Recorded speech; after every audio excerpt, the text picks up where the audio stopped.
वैश्विक स्तर पर लगातार ऊंचाइयों पर लेकर जा रहे हैं। तो हम तस्वीरें आपके साथ साझा कर रहे हैं। आप देख सकते हैं कि किस तरह से दोनों ओर सड़क के दोनों किनारे जन सैलाब उमड़ा हुआ है और प्रधानमंत्री नरेंद्र मोदी की एक छवि पाने के लिए 2 ദിവസത്തെ കേരള സന്ദർശനത്തിനായി കേരളത്തിലെത്തിയ പ്രധാനമന്ത്രി നരേന്ദ്രമോദി കൊച്ചിയിൽ ബുധനാഴ്ച ഉദ്ഘാടനം ചെയ്യുന്നത് രാജ്യത്തിന്റെ അടിസ്ഥാന സൗകര്യ വികസന രംഗത്ത് നാഴികക്കല്ലാകുന്ന 4000 കോടി രൂപയുടെ 3 വൻകിട പദ്ധതികൾ. കൊച്ചിൻ ഷിപ്പ്യാർഡ് ലിമിറ്റഡിന്റെ new dry dock, international ship repair facility, Indian oil കോർപ്പറേഷന്റെ LPG ഇമ്പോർട്ട് ടെർമിനൽ എന്നീ പദ്ധതികളാണ് പ്രധാനമന്ത്രി കൊച്ചിയിൽ ഉദ്ഘാടനം ചെയ്യുകയെന്ന് കേന്ദ്ര തുറമുഖ ഷിപ്പിംഗ് മന്ത്രി സർബാനന്ദ സോനോവാൾ കൊച്ചിയിൽ വാർത്താ സമ്മേളനത്തിൽ പറഞ്ഞു. കൊച്ചി കപ്പൽശാലയുടെ ന്യൂ ഡ്രൈ ഡോക്കും ISRFും ആഗോളതലത്തിൽ കപ്പൽ നിർമ്മാണ അറ്റകുറ്റപ്പണി രംഗത്ത് ഇന്ത്യക്ക് കൂടുതൽ കരുത്താകും.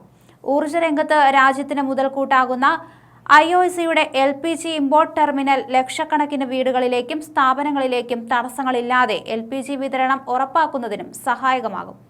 കൊച്ചി കപ്പൽശാലയിൽ 1799 കോടി രൂപ ചെലവിൽ നിർമ്മിച്ച ന്യൂ ഡ്രൈ ഡോക്ക് മാരിടൈം രംഗത്തെ ഇന്ത്യയുടെ എഞ്ചിനീയറിംഗ് വൈഭവവും പദ്ധതി നിർവഹണ വൈദഗ്ധ്യവും വിളിച്ചോതുന്നതാണ്. മേഖലയിലെ ഏറ്റവും വലിയ ഡ്രൈ ഡോക്കായ ഇത് ഏറ്റവും ആധുനികമായ സാങ്കേതിക വിദ്യകൾ ഉപയോഗിച്ചാണ് നിർമ്മിച്ചിട്ടുള്ളത്.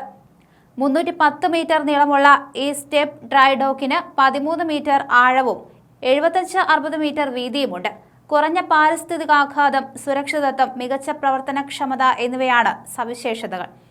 70,000 ടൺ വരെ ഭാരമുള്ള വിമാനവാഹിനികൾ, കേപ്സൈഡ് ആൻഡ് സൂയാസ്മാസ് ഉൾപ്പെടെയുള്ള കൂറ്റൻ ചരക്ക് കപ്പലുകൾ, ജാക്കപ്പ് റിഗ്സ്, NNG കപ്പലുകൾ തുടങ്ങി വലിയ കപ്പലുകളെ കൈകാര്യം ചെയ്യുന്നതിനുള്ള ശേഷിയും ഈ ഡ്രൈ ഡോക്കിനുണ്ട്.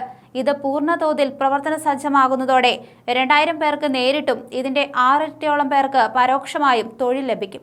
കൂടാതെ അനുബന്ധ വ്യവസായങ്ങളുടെയും ചെറുകിട സംരംഭങ്ങളുടെയും വളർച്ചയെയും ഇത് ത്വരിതപ്പെടുത്തും.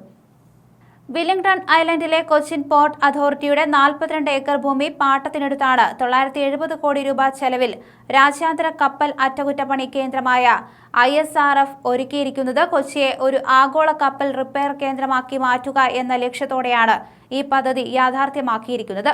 6000 ടൺ ശേഷിയുള്ള ship system, transfer system, 6 work സ്റ്റേഷനുകൾ, 130 മീറ്റർ വരെ നീളമുള്ള 7 കപ്പലുകളെ ഒരേ സമയം ഉൾക്കൊള്ളുന്ന 1400 മീറ്റർ ബെർത്ത് തുടങ്ങിയവ ISRFന്റെ മാത്രം സവിശേഷതകളാണ്. കൊച്ചി കപ്പൽശാലയുടെ നിലവിലെ ഷിപ്പ് റിപ്പയർ സംവിധാനങ്ങളെ ആധുനികവൽക്കരിക്കുന്നതിലും കൊച്ചിയെ ഒരു ആഗോള ഷിപ്പ് റിപ്പയർ ഹബ്ബാക്കി മാറ്റുന്നതിലും ISRF നിർണായക പങ്ക് വഹിക്കും. ഇന്ത്യയിൽ ഷിപ്പ് റിപ്പയർ ക്ലസ്റ്ററുകൾ സൃഷ്ടിക്കുക എന്ന പ്രധാനമന്ത്രിയുടെ പദ്ധതിയുടെ ഭാഗമാണിത്. ISRF 2000 പേർക്ക് നേരിട്ട് തൊഴിൽ നൽകും. മാരിടൈം ഇന്ത്യ വിഷൻ 2030 എന്ന കേന്ദ്ര സർക്കാരിന്റെ സുപ്രധാന മാരിടൈം വികസന പദ്ധതിയുടെ പ്രധാന ലക്ഷ്യ പൂർത്തീകരണമാണ് ഈ പദ്ധതികൾ. ഈ 2 പദ്ധതികളും ഈ രംഗത്തെ ഇന്ത്യയുടെ വളർച്ചയ്ക്ക് കരുത്തേകുകയും സ്വയം പര്യാപ്തമാക്കുകയും ആഗോള പ്രശസ്തിയിലേക്ക് നയിക്കുകയും ചെയ്യും. കൊച്ചിയിലെ പുതുവൈപ്പിനിലാണ് 1236 കോടി രൂപ ചെലവിൽ ഇന്ത്യൻ ഓയിൽ കോർപ്പറേഷന്റെ പുതിയ LPG ഇമ്പോർട്ട് ടെർമിനൽ പണി പൂർത്തീകരിച്ചിരിക്കുന്നത്. 3.5 കിലോമീറ്റർ ക്രോസ് കൺട്രി പൈപ്പ് ലൈനിലൂടെ മൾട്ടി യൂസർ ലിക്വിഡ് ടെർമിനൽ ജെട്ടിയുമായി ബന്ധിപ്പിച്ച ഈ അത്യാധുനിക ടെർമിനലിന് 1.2 MMTPA ശേഷിയുണ്ട്. ദക്ഷിണേന്ത്യയുടെ LPG ആവശ്യകത നിറവേറ്റാൻ കഴിയുന്ന വിധത്തിലാണ് തന്ത്രപ്രധാനമായ സ്ഥലമായ കൊച്ചിയെ ഇത് വരവേറ്റിരിക്കുന്നത്. 15,400 മെട്രിക് ടൺ സംഭരണ ശേഷിയുള്ള ഈ ടെർമിനൽ റോഡ്, പൈപ്പ് ലൈൻ വഴികളിലൂടെയുള്ള LPG വിതരണം ഉറപ്പാക്കും.